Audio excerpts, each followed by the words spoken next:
Hi అండి, అందరికీ నమస్కారం. Welcome back to our channel. ఈరోజు వీడియోలో దీపావళి స్పెషల్గా ఎంతో టేస్టీ అయిన ఒక మంచి స్వీట్ రెసిపీ చేసి చూపిస్తున్నాను. సో ఆ రెసిపీ వచ్చేసి సగ్గుబియ్యం తోటి హల్వా అనమాట. సో సగ్గుబియ్యం హల్వా అనగానే సగ్గుబియ్యంతో ఏంటి హల్వా అనుకుంటున్నారా? సో సగ్గుబియ్యంతో హల్వా ఒకసారి ట్రై చేసి చూడండి. చాలా అంటే చాలా బాగుంటుంది అండ్ చాలా హెల్తీ కూడా ఇది. And the most easiest recipe అనమాట స్వీట్స్లో. చాలా సింపుల్గా చాలా క్విక్గా అయిపోతుంది. సో అది ఎలాగో చూసిద్దాం పదండి. ముందుగా ఒక బౌల్ తీసుకొని అందులో ఒక కప్పు వరకు అయితే సగ్గుబియ్యాన్ని ఒక గంట నుంచి 2 గంటల పాటు బాగా నానబెట్టుకోవాలి. ఇలా నానబెట్టడం వల్ల సగ్గుబియ్యం అనేది ఫాస్ట్గా కుక్ అవుతుంది. అండ్ ఇవి నానబెట్టినప్పుడు ఈ విధంగా చూసారు కదా, ముత్యాల్లాగా చక్కగా ఇంత లావున ఉబ్బిపోయి ఉంటాయి అన్నమాట. సో ఈ విధంగా ఒక గంట పాటు మనం నానబెట్టుకుంటే చక్కగా నానిపోయి ఉంటాయి. ఇలా నానబెట్టిన తర్వాత ఇప్పుడు ఒక స్ట్రైనర్ తీసుకొని ఆ స్ట్రైనర్లోకి సగ్గుబియ్యాన్ని వడగట్టేసుకొని ఆ వాటర్ అంతా కూడా కిందకి దిగిపోయేంత వరకు ఒక 10 నిమిషాల పాటు పక్కన పెట్టుకుంటే అందులో ఉన్న ఎక్సెస్ వాటర్ అంతా కూడా కిందకి దిగిపోతుంది. ఇప్పుడు వేరొక ప్యాన్ తీసుకొని అందులో ఒక 2 టేబుల్ స్పూన్ల వరకు అయితే నెయ్యిని యాడ్ చేసుకోవాలి. సో నెయ్యిని వేసుకున్న తర్వాత ఇందులో మనము డ్రై ఫ్రూట్స్ని అయితే యాడ్ చేసుకోవాల్సి ఉంటుంది. ఇందులో నేను సన్నగా కట్ చేసి పెట్టుకున్న జీడిపప్పు, అలాగే బాదం పప్పు, కిస్మిస్ని యూజ్ చేశాను. సో మీరు కావాలనుకుంటే కొబ్బరి ముక్కలు ఇంకా వేరే డ్రై ఫ్రూట్స్ ఏవైనా సరే మీరు వాడుకోవచ్చు. సో వీటిని మీడియం ఫ్లేమ్లో పెట్టేసుకొని మంచి కలర్ వచ్చేంత వరకు వేయించేసుకొని ఒక వేరొక ప్లేట్లోకి ట్రాన్స్ఫర్ చేసుకోవాలి.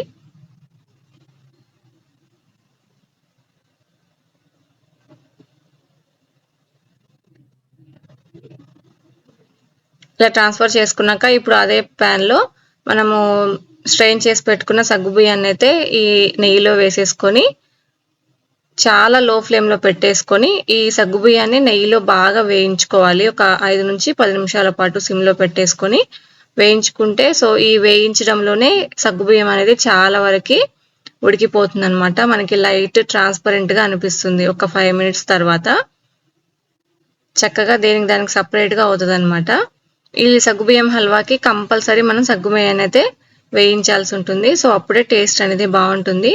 ఇలా వేగిన తర్వాత ఒక కప్పు సగ్గుబియ్యానికి ఒక హాఫ్ కప్ వరకు అయితే వాటర్ పోసుకోవాలి. ఎందుకంటే మనం ఆల్రెడీ నానబెట్టిన సగ్గుబియ్యం అలాగే కాబట్టి అండ్ నెయ్యిలో కూడా మనం వేయించాం కాబట్టి వాటర్ అనేవి ఎక్కువ పట్టవు. ఒక హాఫ్ కప్ వాటర్ అయితే మనకి సరిపోతాయి.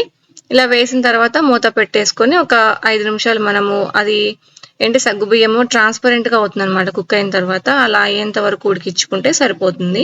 ఇప్పుడు మీరు చూసినట్లయితే సో సగ్గుబియ్యం మొత్తం కూడా బాగా మెత్తగా కుక్ అయిపోయింది. చూసారు కదా, ఈ విధంగా అవ్వాలి.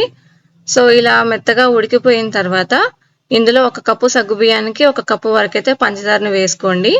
సో ఈ పంచదార మనం ఒక కప్పు వేస్తే కరెక్ట్గా సరిపోతుంది, ఎక్కువ తక్కువ కాకుండా. సో మీకైతే మీ టేస్ట్కి తగ్గట్టు మీరు కప్పు లేదా కప్పున్నర వేసుకోండి, సరిపోతుంది. ఇలా వేసిన తర్వాత పంచదార వేసుకొని ఒకసారి బాగా కలుపుకోవాలి. ఇలా కలిపిన తర్వాత ఇందులో ఫ్లేవర్ కోసం ఒక 2 యాలకుల్ని మెత్తగా దంచి వేసుకోండి. అలాగే ఇందులో కొంచెం కలర్ కోసం నేను ఫుడ్ కలర్ వేస్తున్నాను. హల్వా అనేది మంచి కలర్గా ఉండడం కోసం. లేదు మీకు వద్దనుకుంటే కనుక ఇది పూర్తిగా ఆప్షనల్ అనమాట. మీకు వద్దనుకుంటే స్కిప్ చేసేయండి. మీకు ఇందులో ఇంకా మంచి హెల్దీగా కలర్ కావాలి అనుకుంటే కనుక కుంకుమ పువ్వుని కొద్దిగా వేడి పాలలో నానబెట్టేసి వేసినా కూడా మంచి కలర్ వస్తుందన్నమాట. సో ఇలా కలర్ వేసేసిన తర్వాత బాగా మిక్స్ అయ్యేలాగా ఒక 5 మినిట్స్ మనం బాగా కలుపుకోవాలి. ఇలా కలిపేసుకొని మూత పెట్టేసి ఆ వాటర్ మనం పంచదార వేసాం కాబట్టి సో పంచదార కరిగిన తర్వాత మనకు వాటర్ అయితే వస్తుంది కదా, ఆ వాటర్ అంతా కూడా ఎవాపరేట్ అయ్యేంత వరకు కూడా మనము ఒక 10 నిమిషాలు మీడియం ఫ్లేమ్లో పెట్టి చక్కగా ఉడికించుకుంటే ఇలా హల్వాలా తయారవుతుంది అనమాట. చూసారు కదా, ఈ విధంగా ప్యాన్ నుంచి సపరేట్ అవుతూ హల్వాలాగా తయారవ్వాలి. ఇది మనము హల్వా అనేది మనము చల్లారి కొద్దీ గట్టి పడుతుంది కాబట్టి ఇలా ఉండగానే ఇలా లిక్విడ్ ఫామ్లో ఉండగానే మనం స్టవ్ ఆఫ్ చేసుకోవాలి.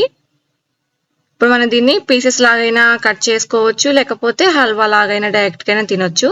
ఇలా రెడీ అయిన తర్వాత ఇందులో ఫస్ట్ వేయించేసి పెట్టుకున్న డ్రై ఫ్రూట్స్ని అయితే వేసేసుకొని ఒకసారి కలుపుకుంటే హల్వా అనేది రెడీ అయిపోతుంది. సో మీకు పీసెస్ లా కావాలి అనుకుంటే ఒక ప్లేట్కి నెయ్యి రాసేసుకొని ఈ హల్వాని ప్లేట్లోకి వేసేసి నీట్గా సర్దేసుకొని ఒక చల్లారిన తర్వాత పీసెస్ లాగా కట్ చేసుకుంటే పీసెస్ లాగా చక్కగా వస్తుంది. లేదు మనకి హల్వా లాగా మనం బౌల్లో వేసుకొని తినాలి అనుకుంటే కనుక ఇలా డైరెక్ట్గా మనం ఒక బౌల్లోకి ట్రాన్స్ఫర్ చేసుకొని పైన వేయించి పెట్టుకున్న డ్రై ఫ్రూట్స్ సర్వ్ చేసుకుంటే ఎంతో టేస్టీ అయినా సగ్గుబియ్యం హల్వా రెడీ అయిపోతుంది. అండ్ హెల్త్ కూడా చాలా మంచిది సగ్గుబియ్యం అనేది.